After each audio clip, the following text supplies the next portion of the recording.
সিলেটগঞ্জ মুরাদনগর রাস্তার এদিকে কালকে ভোরবেলা একটা ভয়াবহ ট্রাক দুর্ঘটনা ঘটে। কভার ভ্যান গাড়িটা এই ঘুমের কারণে না কিভাবে জানি আইনে এনে অনেকগুলো দোকানপাট ছিল, ওই দোকানপাটের উপরে ফালাই দেয়।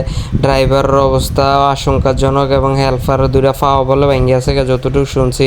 যাক, কোম্পানি বড় কোম্পানি আছে। তারপরে এই যে দুপুরবেলা ক্যারেং পাঠাইছে, সকালে গাড়ি ভরছে। একটা সিলেটগঞ্জ হাইওয়ে ফারের ক্যারেং, আরেকটা হয়েছে কোম্পানির নিচে পাঠাইছে।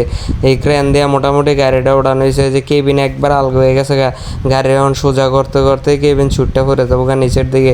তারপরে স্টার্টিং বক্স টক্স রেডিয়েটার গাড়ির মানে মোটামুটি সামনের যত ইঞ্জিনের ফাংশন আছে সব কিছুই ভেঙে আছে। একমাত্র গাড়ির হর্ন এক্সেল ফাতি টাতিরি লাগে না, যে পিছন দিয়ে আবার লাগাইছে, লাগিয়ে এটা সোজা করে আবার সুন্দর করে রাস্তা আনতে আসে। তারপরে কেরেং দিয়ে আরও এই সাইডে গিয়ে রাস্তা পুরো ব্লক করে তারপরে গাড়িটা উড়াইবো।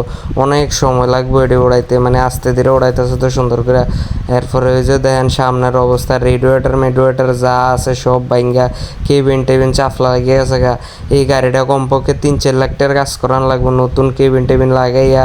তারপর রেডিয়েটারের স্টার্টিং বক্স যা আছে কমপ্লিট কাজ করান লাগবে।